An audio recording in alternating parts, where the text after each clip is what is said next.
Welcome, everybody, and thank you so much for joining us today for this incredible conversation the incredible movie UnCharitable. Um, Please do say hello and introduce yourself in the chat. Thank you to those who have already started doing that. For those of you who don't know me, my name is Kathy Arney, and I'm the founder and CEO, that's Chief Encouragement Officer of Key we're an organization committed to fostering philanthropy across the country. I'm slightly interrupted as I admit people, so I apologize for that. For 10 years, we've helped nonprofit and charitable organizations build capacity and increase revenue to maximize impact. And we are 100% charity overhead. We're proud to work with people like you who make our world a better place and strengthen our communities. And we're grateful for the relationships we're forging with community leaders across this land that we know today as Canada. I live, work, and play in Treaty 7 territory, the traditional lands of the Hay Nakota Nations of Chiniki, Wesley, and Goodstoney, the Tsuut'ina First Nations, Kainai, Siksika, and Piikani Nations of the Niitsitapi Blackfoot Confederacy, and Métis Nations of Alberta Region 3. We work across this beautiful country and are grateful for all First Nations for sharing the land and their wisdom. I've worked in philanthropy for a long time. I've graduated to the point where I say just long time. When I first came across Dan Pelota's work in 2013, it was a pivotal moment. Here was a person who believed, like me, that the system of charity was fundamentally flawed. His message not only validated what I knew to be true, that charities are bound by an inequity of expectations and resources, and inspired me to keep working to change the way people think about charity, what it means to be charitable, and how charity can function better. And he, in part, inspired Key Canada's focus on building capacity for charities. The Key Canada team was so pleased to provide the opportunity to see this movie with you. We just think it's so important to the sector. So the purpose of today really is to discuss and debrief the movie. I don't know about you, but there's so much in there that's important. I was just talking to Mark and Joanne earlier that I was really grateful to have the online opportunity to watch it and sort of pause it and take notes. There's a lot there. We screened it live on October 12th in Canmore, but I'm really enjoying really enjoyed the chance to watch it online too. I want to say that I'm here today with Marc Paul Jacquet, founder and chief executive officer of Shelter Movers, and national volunteer-powered charity providing moving and storage services at no cost to individuals and families fleeing abuse. Marc is a representation of a charity that is putting money to good use. Joanne Ryan is here, Vice President of Philanthropic Advisory Services at TD Wealth. They are a leader in the sector, supporting philanthropy on all sides of the equation. Joanne works with and is a funder and enables funding. I've got quite a number of my Key Canada colleagues on the call. They will have introduced themselves in the chat. Thank you so much for being here. And let's just jump right into the conversation. So Marc and Joanne, maybe we'll start with you, Marc, just because you're on the top of my screen. Do you want to just maybe say hello, give us a little bit more background, and tell us what you thought about the film and what your key takeaways were? Thanks, Kathy. Hi, everybody. I really appreciate the opportunity to join this very, very important discussion. So, yes, I'm Marc Paul Jacquet. Bonjour à tous. Je peux répondre à vos questions en français si vous voulez les poser dans le chat. I live in what's now known as Toronto, the traditional territories of the Mississaugas of the Credit River, the Haudenosaunee, and the Wendat Confederacy. I was raised in Nova Scotia, in Dartmouth, Nova Scotia, Cole Harbour, and that's important because I grew up seeing folks from different walks of life having different qualities of life and kids my age in different positions. And when I moved to Toronto and had my own kids, I wanted to be useful to families who may not be able to provide the same privileges and sort of loving household that I can give my kids. and so created this idea for a free moving service to help primarily women and children leave violence in the home. And so website's there. Check it out, obviously, if you have a chance. I was in a phone call yesterday with a major prospective donor, and they were ready to make a large gift. And I said, fantastic. You know, what we really need at Shelter Movers is we now operate in 9 cities, but we're the best kept secret in Canada. No one really knows that we're there. Our brand is not big enough. Our donors don't know we're there. What we really need is funding for a great marketing campaign that will bring our message to more Canadians and hopefully save more lives. And the smiles on the screen all wiped away. There was, you know, dismay at my judgment, and they said, Mark, we're not here to help you market yourselves. We're here to move families, as if I didn't know that. And so the discussion was that was the lowest point in the discussion, and we picked up from there. And the discussion ended with them feeling very, very proud of themselves, that they're willing to acknowledge that 20% of their large gift under very specific and restricted circumstances might qualify for their their eligibility criteria that didn't exist at the start of the conversation. They were making it up as they were going to try to show some sort of goodwill that they're willing to do that, as if no one worked behind the scenes.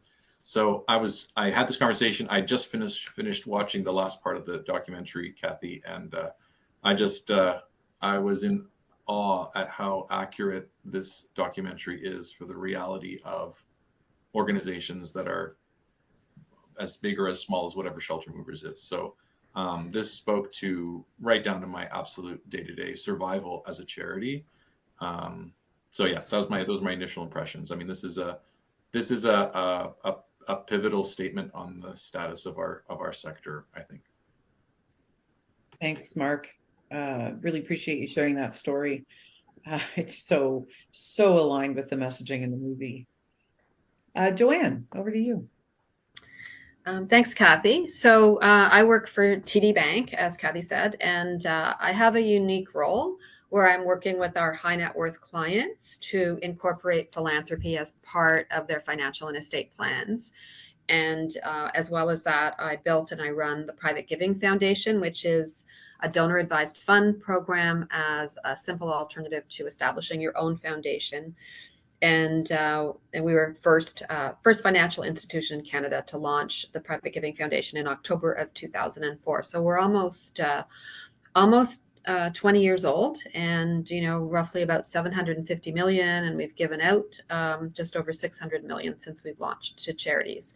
So I have the privilege of working with our clients who thankfully are now I will admit, in 2003, philanthropy was just a fluffy thing on the side. It wasn't our core business. Our core business was investment management and banking. But thankfully today, nobody in leadership at TD would argue with me about the importance of philanthropy for our high net worth clients. And so I have the privilege of working and helping to educate them on everything from tax benefits to the different vehicles, to helping them develop a philanthropic plan that reflects their values. And I get lots of interesting questions. And of course, many of these people are very successful. They've built businesses, they've sold businesses, and they did that because they're smart people. But many have not had experience in philanthropy. And in fact, the reality today is when you look at high net worth clients in Canada, 2/3 of them are self-made. So that means that, and when you look at the difference between wealth that is self-made or that has been inherited, people that inherit money can be generous, but they also view their role as a steward or custodian of those assets to pass on to the next generation. If you've made it yourself, it's your money. You can do whatever you want with it, especially if you've built a business in a community. You're very, very grateful to that community that helped you to build your wealth. But the challenge is that they have had no philanthropy experience. They've run businesses, they've been successful, and now they think they know everything about, running a charity and charitable giving. And so I thought, the movie was really interesting. I can speak to super intelligent people that have built successful businesses And they will tell me that, they don't want any of their donation going to salaries or overhead or administration. And, and then I have to really slowly try to educate them on, the best run charities are not necessarily the ones with the lowest overhead. And, in fact, many charities are 100% volunteer run. And that doesn't mean they're better than Sick Kids, who runs this fantastic hospital in Toronto. And, so I am constantly educating these people that, if a charity is, you want the charity that you're giving money to be well run. They are going to need to hire good people. They need to pay those people. And if you want good people, as the movie said, you need to pay them well. Still, I mean, you don't make in the charitable sector what you would make in the for-profit world. But you want that organization to be run well, which means they need a human resources department. They have administration. They need tools. You need computers and office space. And you are going to have to spend money to make money. And so but also to do it thoughtfully. I mean, you don't want the charity to be reckless.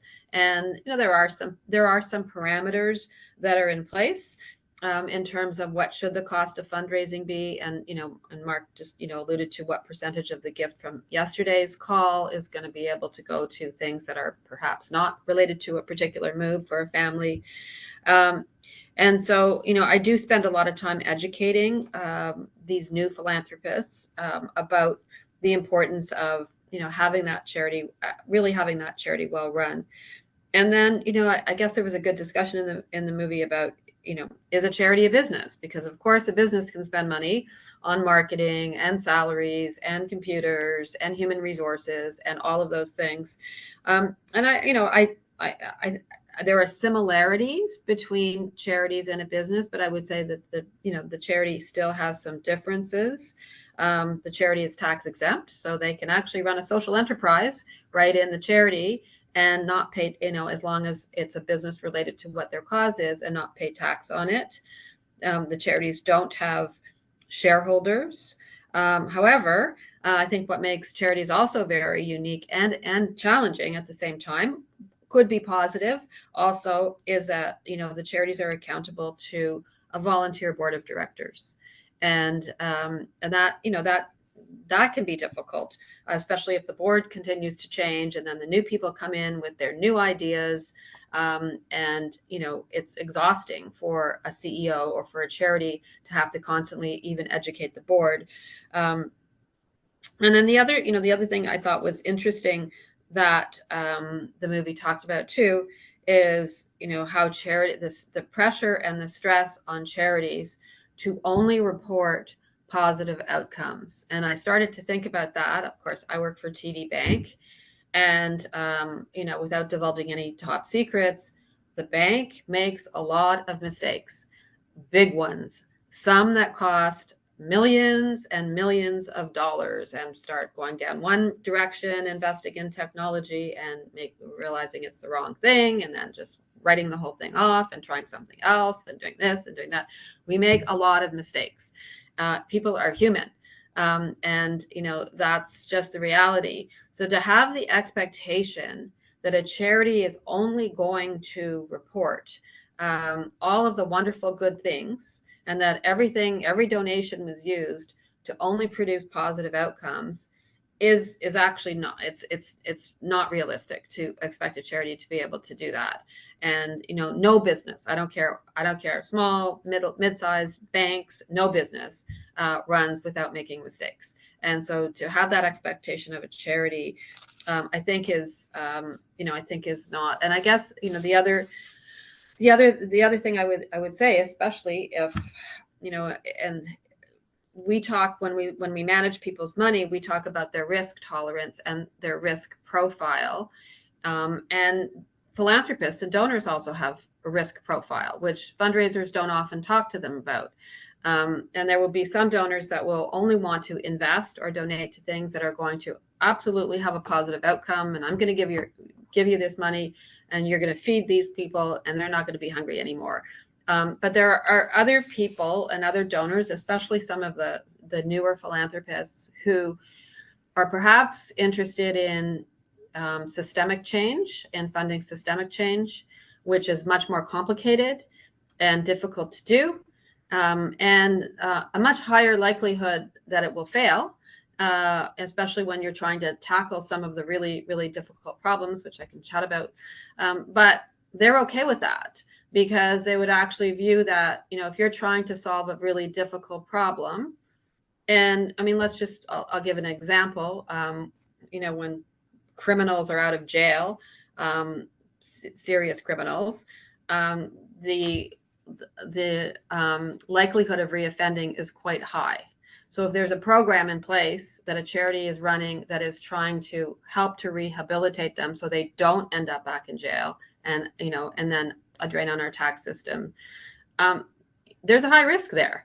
But even if they do end up back in jail, because the program, didn't work for them, it's a learning opportunity for the charity to tweak their program and continue to improve it, as opposed to saying, we failed, you gave us a donation, and this person didn't stay out of jail, they're back in jail.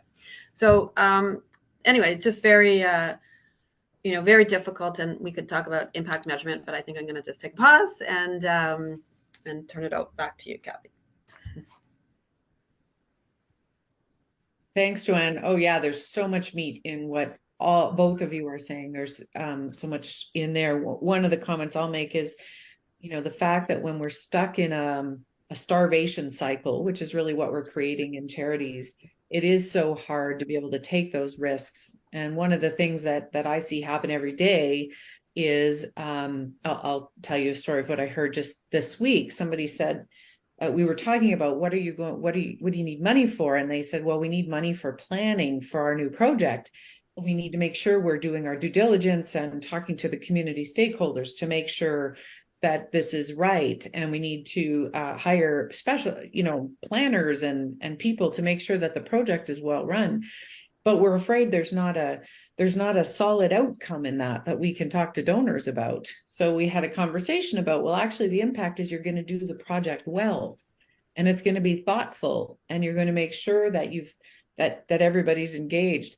And so one of the things that I'm very, very interested in is, how do we help charities have the tools and the confidence to be able to talk differently to donors, just like Mark did with your example, Mark, to be able to, with confidence, go in and talk about why these overhead rates are important.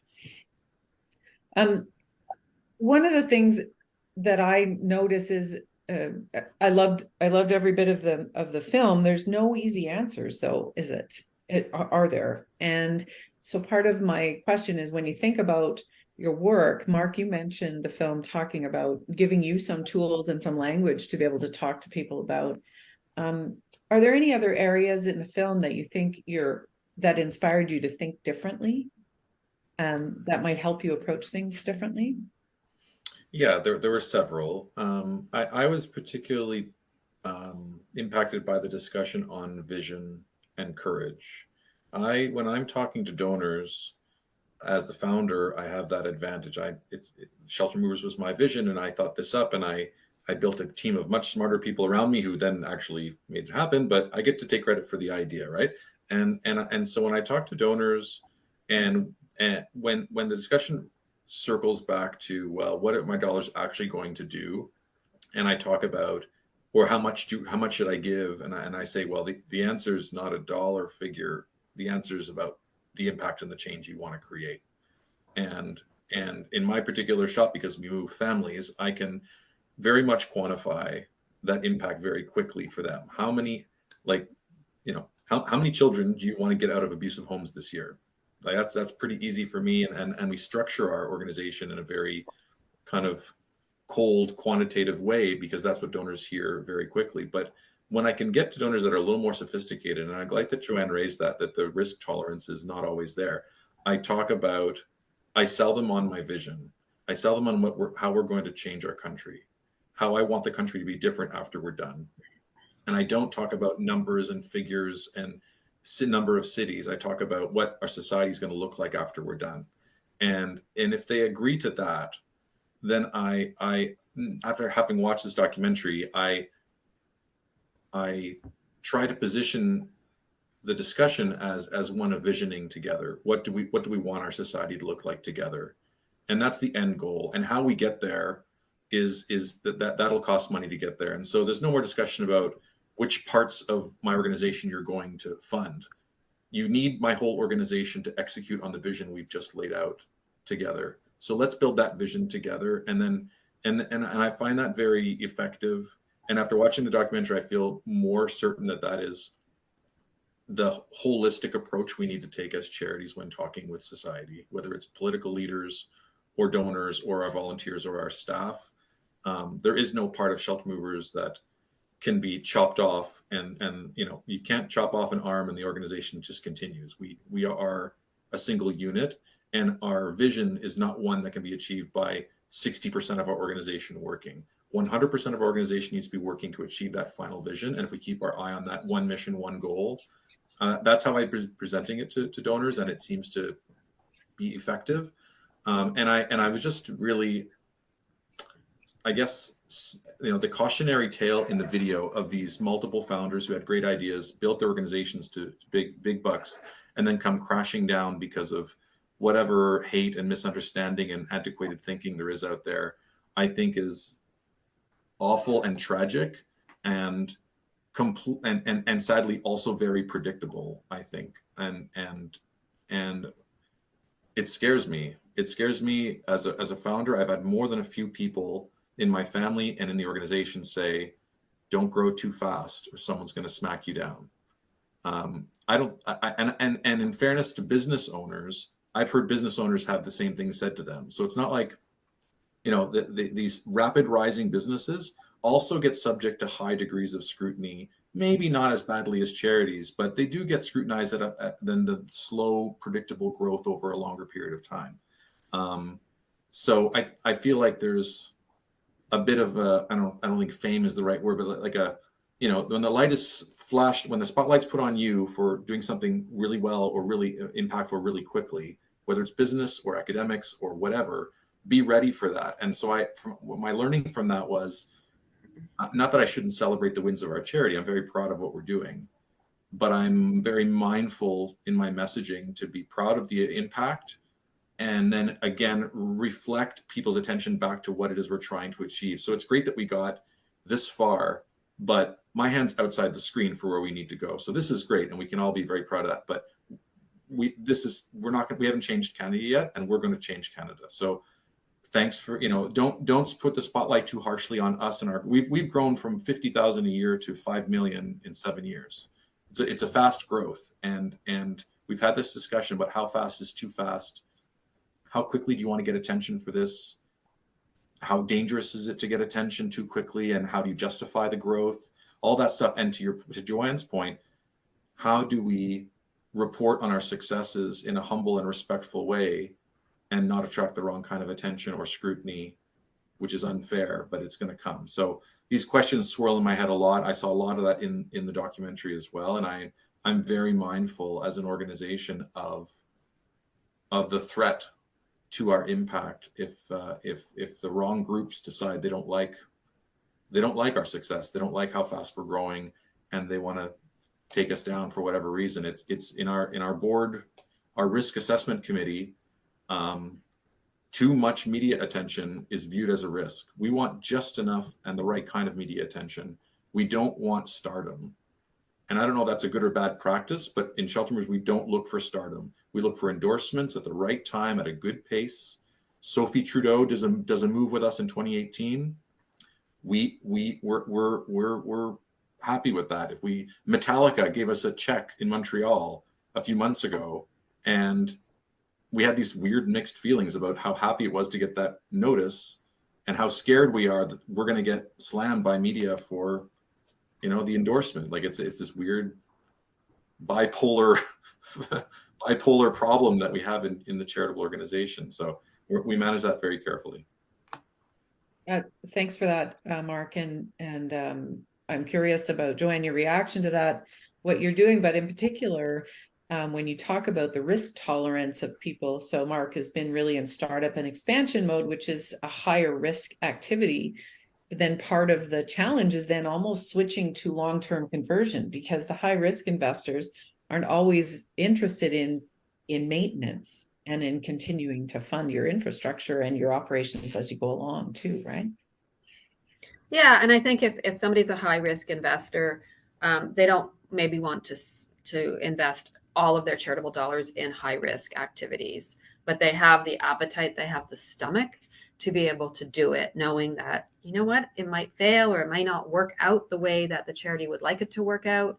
And they're okay with that. They still may be doing other philanthropy where, okay, we're, helping the homeless and giving them sleeping bags and doing some things to help people that is measurable also. I think a couple of things need to change. So charities need to change the message that they're giving to donors. And I'll just give you an example of a charity. It's a national charity, but it's here in Toronto, Children's Aid Foundation. And they help the most vulnerable kids, kids in foster care or the child welfare system. So they are often with foster parents who get very little money from the government to cover the very basics, and the Children's Aid Foundation comes in and they provide all the extras, whether it's sending the kid to camp or this great Christmas party or holiday party at the Royal York. They have a great scholarship, identifying kids with academic ability and of course have no. So they're doing really great work. And we can talk about galas and events and how much administration cost is spent there. Not here to debate galas. I will say, the cost of when you're looking at the cost of fundraising, when you have an event, it takes an army of volunteers and staff to put that event on, and easily costing at least 50 cents on the dollar in terms of what your return is. Not saying they're bad. Lots of people like to come together, party, raise a profile of the particular cause, invite some people that maybe haven't heard of it. Obviously, if the charity is relying on events as their major source of fundraising and having multiple parties all year, their costs and administration costs are not going to look good. So you need to diversify your fundraising. But they have a gala every year, and I've been going for years and years and years. It's called the Teddy Bear Affair. It's coming up on November 4th. I love it. And they would have the live, they've changed it over the years. And Valerie McMurtry is the CEO. She's excellent fundraiser. And when she came in, she started to make slow changes as any new executive director or CEO would make. And live auctions, silent auctions. I mean, sometimes you would go to that gala and there would be a theme, and the theme could be Italy or France, or, it could be California, and you don't even really know what the cause is. You're just drinking wine from California and, leaving with jewelry and presents and all kinds of stuff. Well, Valerie has changed it, and it's still a really, really great high end. But the theme is the children now. The theme is not, pretending you're going to Italy for the night. It's all about the kids, and it's entertainment that is very thoughtfully done. But you would have to be brain dead not to understand and learn about the mission of the organization. That's number one. But number two, what also has happened is they used to blast on the loudspeakers that they had this endowment fund. Somebody left them a nice bequest, and that covered all of their admin costs. So they were letting everybody know loud and clear that every dollar raised is going directly to the kids and directly to the cause, and none of it's going to administration. And this was in their literature. It was like on their screen. It was everywhere. That message has gone. It's not on the screen. It's not on the loudspeakers at all. It's just gone because it's sending a very bad message to the donors or the people that are sitting at the event. It's sending a message saying administration costs are bad. And we, like, charities can sometimes be their own worst enemies. So there are still, and I can't wait to go to this gala. I don't need to leave with jewelry. I'm going to learn more. There's a whole Indigenous focus to the one they're doing on November 4th. And none of those crazy messages. In fact, what I really love about what they've done is, and I've seen this done now at a couple of events, is yes, you have auctions and live auctions and silent auctions and technology. And then the auctioneers, who are actually not even paid, got up and they just said, we need to raise money, and we need to raise money for the kids. And here's what we need to do. And there was this bidding going on for several $100,000 that that's like magic. Okay. Nobody walked away with a trip or a thing or a prize. It was just, we need to raise money for kids in care, and this is why we need it. And we need 400,000, and who's going to start the bidding? And actually, Kathy and I went to an event that had a little bit of that. So charities have to change their message, and the gala is still a great, events are fun. Sometimes they're fun. Maybe the newer generation is less interested in that kind of, the younger generation in that kind of a gala, but it can be fun. But the message has to be really, really clear that, administration is not a bad thing, and you can't, be saying nothing goes to admin. So that means your donation is worth more than giving to the next charity where they actually have admin costs, even if you do have a donor who has bequeathed you a large bequest. It's just a bad message. But impact measurement, is a really important conversation. And I am also, it's not easy, but I am encouraging donors to give unrestricted gifts. And I'm working with somebody right now, and we're actually in the process of sending. I'm involved in the Masters in Philanthropy program at Carleton University. It's just celebrated 10 years. It's the only one of its kind in Canada. Masters in Philanthropy and Nonprofit Leadership program. And a donor that I've been working with is literally, we are now sending 500,000 unrestricted to the program. And he's very comfortable with it. Now, not everybody is, but the more we educate and the more we ask for unrestricted gifts, what do you need money for? We need, I think is actually really, really helpful. The whole conversation, and I know the movie talked a lot about impact, and that's what donors want to hear. That's what they want to talk about. But, very creative in terms of, it's not just the number of people that you feed. So one other charity that I like is Community Food Centers Canada, which is run by Nick Saul. And he does a lot of talking and speaking about food insecurity. And we're all well aware right now, if anyone does grocery shopping or goes to a restaurant right now, the cost of food is through the roof. And he has some interesting programs and centers across where they're growing food and very culturally sensitive and engaging people. But the real problem that he faces, and he's the first to admit, is we do not have a food shortage problem. We have enough food. We have plenty of food. And so why are people hungry and why are people starving? Because we have an income problem. And this has been proven over and over, that as people start collecting their Canada pension and their old age pension, their trips to food banks start to decrease. And in some cases, they completely stop. So, what is his organization doing besides, feeding people and growing gardens and doing all of that wonderful things? Is they're doing advocacy work with the government. I mean, if you're going to solve the problem of people not having food to eat, then that's advocacy.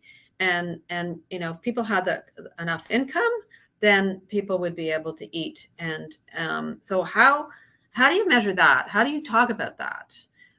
You can't just say we are here to feed, X number of people in each province now and grow gardens and get together and cook. That's super important, but more important if the problem is going to be solved. And I think the movie did talk about, some charities are there to put yourself out of business.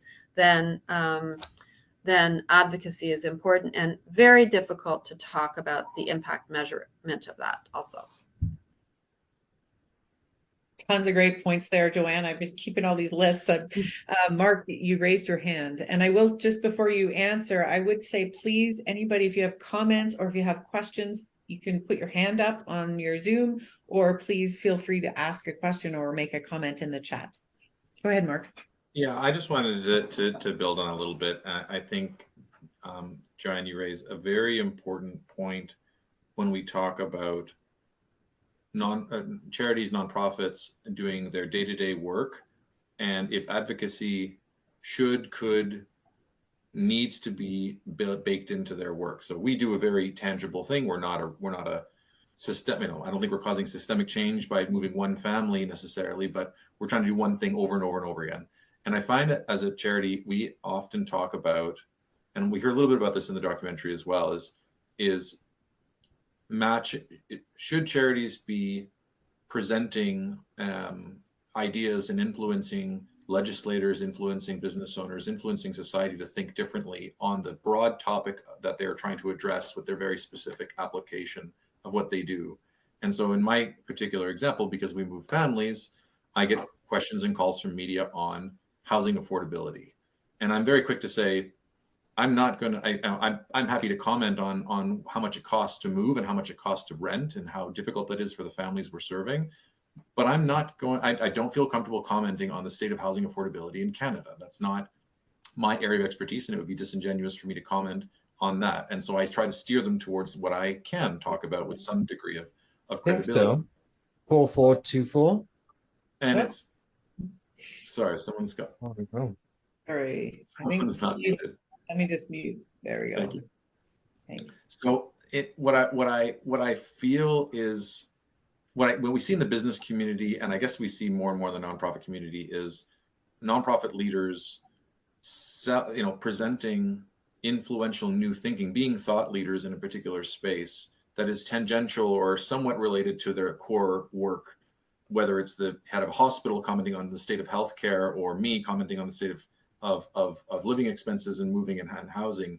I think we, in my experience, folks in our sector are pretty humble people in the sense that they are not willing to step too far outside of their sphere of credibility and influence. Whereas when I was in the private sector, you might see people much more willing to comment on all kinds of things that have nothing to do with their, I used to work for an energy company, and our CEO was commenting on global affairs on the news. And I felt like saying, you're not the person we all should be listening to for guidance on what's happening in X country. That's you move products here in North America, but there's that openness to hearing business leaders comment outside of their scope. And to Joanne's point, sometimes we're our own worst enemies. I'm not saying that we as nonprofit leaders should step outside of our scope, but I do feel that we undervalue our knowledge and our understanding of complex social problems, and that we can maybe give ourselves a little more leash and a little more permission to talk about. And Nick Saul is a great example of somebody who understands that fine line.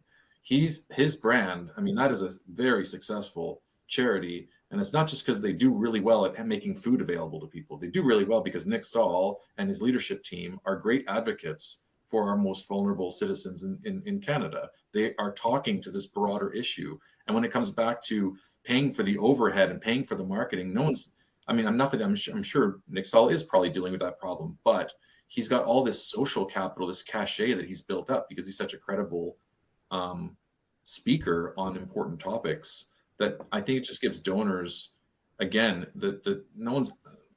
I would hope no one's asking Nick Saul why he's spending his time speaking to Parliament on these larger issues when he's just get back to just serving food to people in his community. No, they want to hear Nick Saul talk because he has that street cred, he has that respect. And I believe we all have a degree of that in our respective areas of specialty, and we should allow ourselves to kind of flex a little bit on that, because that is, again, selling the vision of the world we want to create and getting donors and supporters out of the weeds on what part of the shop I want to pay for. No, I want to hear this person talk more because they're so knowledgeable about this broad topic. I want to invest in them. I like them. I like Nick Saul. I've never met Nick Saul, and I already like the guy because I've heard him speak. And I'm like, yes, let's do what this guy says. And whatever he's selling, I'm buying. And because he's done his homework, he's coming from a credible place, and he's authentic in his convictions. And I feel like that is the picture that we need to paint to the people we want to support us. And Yeah, so the risk, getting over the risk tolerance and talking about the broader issues, I think, is Yeah. critical, and I don't hear that enough from my colleagues in our field. No, and I think that's a great point. The brave conversations, I think not only extend to some of those systemic issues and coming out on topics that relate to the work you do, but I think it's also again, I talk a lot about and my team talk a lot about living in this starvation and scarcity mindset. And so the path of least resistance is often what we go on to, which is like, don't be a tall poppy. Don't talk about overhead because we want to try and frame it so that it's easy. We don't have to have these hard conversations. We'll just go in and get money for the program instead of having to try and convince somebody to pay for marketing. And yet it is so critical to the operation. I really appreciate too Joanne's comment brought up about, are we a business or aren't we a business? And that, I think that the are we a business, how we operate is much closer than we are currently, than most people think. And there's such a disconnect between, when I'm working with charities and they're, you should have all the shoulds. Where's your DEI policy? Funders are looking, where's your DEI policy? What are you doing about this? Do you have proper policies? How's your board? Do you have diversity in your representation? What does your sustainable business plan look like? Do you have audited financial statements? How is the quality of your reporting? And how much is there awareness about what you do? And yet we don't want to pay for overhead. So the demand of that administrative rigor and sustainable business operations continues to grow, even paying fair salaries. And I think, part of it is as a sector, we need to have those conversations with people. A fun anecdote was I was meeting with a group of folks who were on a board, and there was a lawyer on the board who was a good guy and I was comfortable with. And so at one point he asked about the charity overhead rate, and I said, "You're a pretty good lawyer, I hear." And he said, "Well, yeah, I'm pretty good." And I said, "And your fee's pretty high."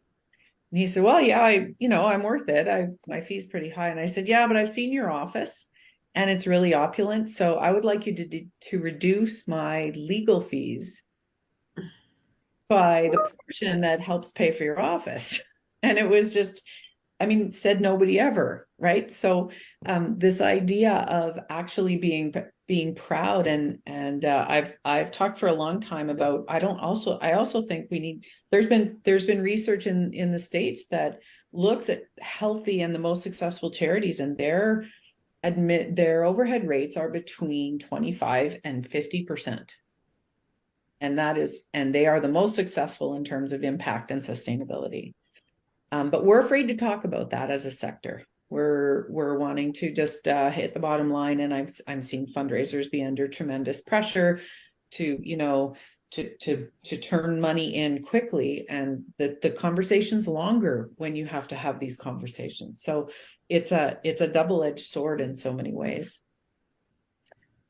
Can I mention something on that, Kathy? So we in the documentary, Pauletta talks about the Calvinists and sort of this religious guilt, this Catholic guilt, Protestant guilt, whatever. And when we think about the evolution of charitable work, a lot of it did come from organized religious institutions who collected donations from their congregants or whatever, or they stole, or whatever religion, or they accumulated wealth, we'll say, in a variety of ways. And so when we think about the evolution of people's thinking in terms of donating, where people were used to donating to the church, there was no real discussion about overhead costs of the church. It was the church. It was an institution. It was, and so those priests and nuns made virtually no money, right? They're living in the seminary. They live a life of relative poverty in monetary terms. And so I still feel that is such a strong unconscious thought process when it comes to donations, that the person you're giving money to do good work should never be pocketing it. That's where that came from, and as far as I can understand, because those priests and nuns weren't really pocketing it. They were living, they didn't have any, like, they lived with basically nothing. The church pocketed it all and had enormous coffers and was extraordinarily wealthy, and nobody questioned, because we all know, we all know our theories why. So I don't know how to address that. People tease me because I buy all of my clothes at Value Village. I talk about it all the time. I'm really picky, and I really love thrift shopping, and I buy nice clothes, I think. And the number of times people have said, well, that makes me feel, at least you didn't show up today in a nice suit or tuxedo. Where I came from, the private sector, where I would only wear nice suits all the time. I've spent ridiculous amounts on clothes just to try to look like the whole corporate whatever, because that was the expectation. And now how we dress on our calls with donors can't be too flashy for fear that they think that we are making, or this whole nonsense of paying people too much. And yet there are still donors now, but I say that because there are donors now who view their donation to shelter movers as a reflection of themselves. And so I know those donors, I read those donors as best I can. So I'm not looking too casual, or I'm not, I've got the blur on behind me so that you don't see that it's my basement or whatever. And I want adapting and being that chameleon and playing the game with certain donors to look a certain way, look very professional or don't look very professional. I mean, I'm kind of embarrassed to do it, but it is a reality of what we need to do in the psychology of working with donors. And it's tiring and it's exhausting. But reading our donors' expectations, I feel, is a critical component of building that relationship with them, if they have strong views on whether or not we should look rich or not. That's such a great point, Mark. And interestingly enough, I think that's happens. I am a for-profit company, and I pay attention to that too. How do you look professional without looking like you? I definitely don't drive a really nice car, and I don't, even if I could afford it, because it's the wrong message when you're supporting charities, right? So thank you for that. There's a couple of comments here. Penny says the comment about difficult conversations, that was really the biggest impact of the film. The permission to call out the unfairness inherent in the nonprofits. Yeah, thanks for that. And I mean, that's consistent with what Mark was saying too, about giving us some language to be able to call out that systemic thinking. And sometimes sometimes it depends on your relationship, but for me, it's very interesting conversation to say, well, depending on who it is, like, why do you think overhead's bad? And actually entering into that dialogue. If it's somebody I know and I'm cheeky and they're a for-profit, I might say, well, what's your overhead rate? And why should that be different? And so just entering respectfully into those kind of conversations can be a very valuable tool for building a relationship and building an understanding of what's needed for a successful organization. And we need to approach our work unapologetically. Absolutely. And one of the things there for me is, because staff turnover is really expensive. We hear all the time, people can't get raises, so they switch companies, they switch charities because they can get attraction money, but they can't get raises. So the cost to an organization is often, especially with fundraisers, as soon as they get their feet under them and get traction, they leave or they're recruited somewhere else. So there are some bottom line reasons as well why, and it's why businesses invest in this kind of thing too, because it's a good business decision. Renee, it's not just your clothes, it's your glossy brochure, the number of mailings, too much, too fancy is considered wasteful. Yeah. Kristen, I'm glad you have a nice car. There's nothing wrong with a car, but it is certainly something, as all of these things make an impression and feed a perspective. That's good to be aware of. Joanne? And if I can just add, I think it's when somebody actually voices that they don't like paying high salaries or they don't like paying admin costs, etc., that's actually a good thing that they've told you, because then it gives you the opportunity to educate them and ask them the tough questions back that Kathy is asking. Where it's tough for charities is people have, and we use the term all the time, unconscious biases. Right. So they're not going to come out and say that, your salary should be low, you should take a vow of poverty because you work for a charity. They're not even sometimes aware, because these are just unconscious biases that people have. And they will be, yes, you should not have a high salary. All admin costs are bad. Any donation should have a positive outcome. Your office should be a hole in the wall. Maybe have the paint, falling off. And charities shouldn't spend money on marketing. No, there shouldn't be a glossy brochure. There's lots of people with those biases, but they're not going to say them because they're not even aware they have them. And that's what's tough, because if you're aware of a bias or an objection, you can start educating and dealing with it. But when you're not, and they're not even aware, but that's just what's going through their brain when they look at your office that's too fancy, and why aren't you working in a basement with no windows?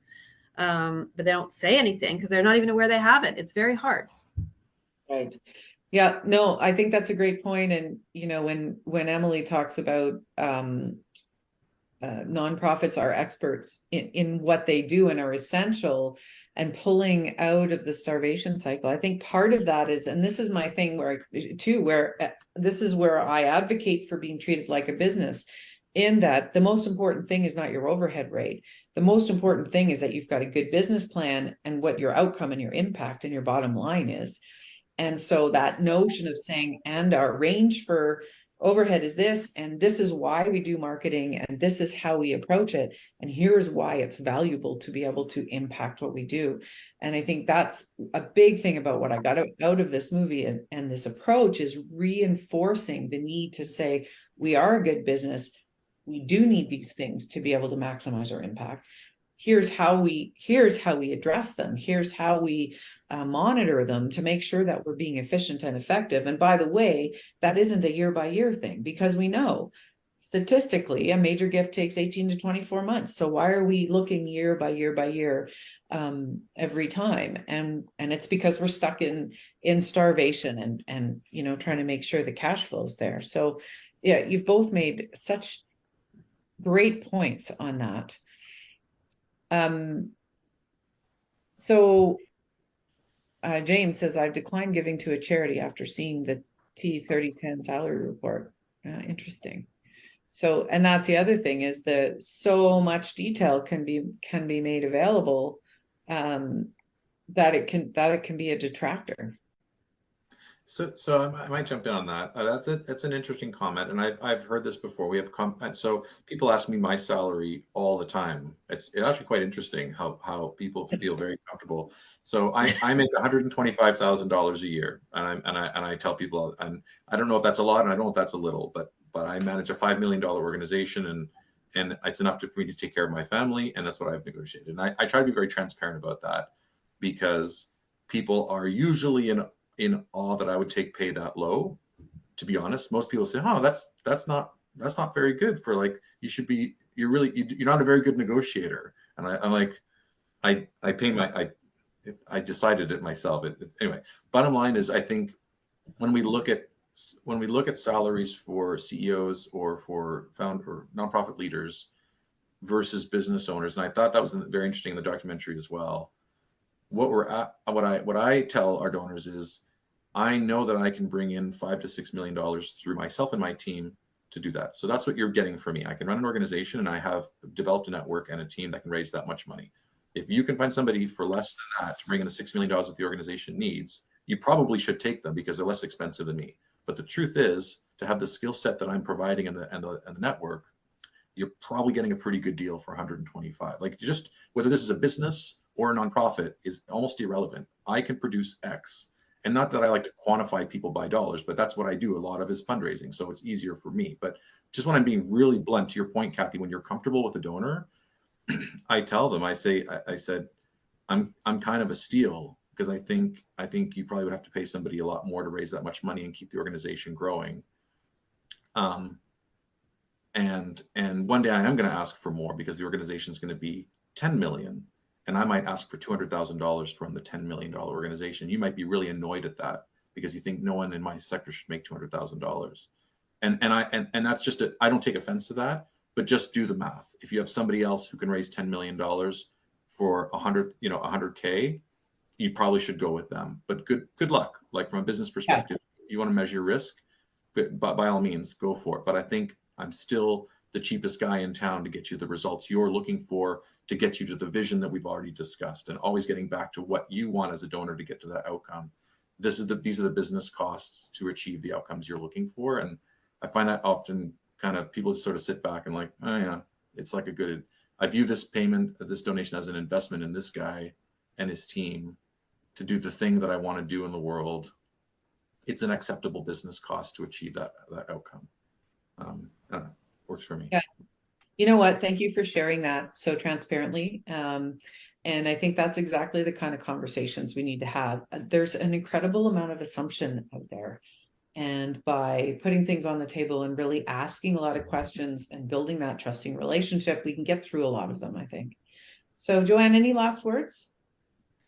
Yeah, I mean, I think be transparent as Mark has been, and don't apologize. Don't apologize for spending money or for having an office or a car or a salary that's pretty good, because you're pretty good. I think we need to stop making excuses and stop apologizing, and just continue to talk about the positive impact that your organization is having. Yeah, thanks so much. Listen, you guys have been fantastic. We are coming to the end of our hour together. One of the big things for me is the work we do in the sector matters, and it's worthy of the same support, resources, and rules that the rest of the economic world has. I totally related to that in the movie. And I think it's time that we feel more confident and ability to have those conversations about big goals and big ideas inappropriately we can have them appropriately without this feeling of being bashed down if we're really doing great work. So, but I do think changing the conversation will take time, and it takes constant reminders that your impact is worth more than your overhead or the amount you spend to hire the right staff or pay rent. I hope this film gave you the tools, resources, and confidence to inspire different conversations among charities and donors. And of course, if you ever need someone in your corner, or if we can ever help in any way, Key Canada is here to provide you with more of that support. So I'm really grateful for everybody attending. We are going to post this on our website. Joanne and Mark, thank you so much. You brought so much to this conversation and to the dialogue. I'm really grateful. Go out and keep saving the world, everybody. Thank you so much. Have a good day. Thank you. Thanks for hosting us, Kathy. Nice to see everybody. Thank you. Bye-bye.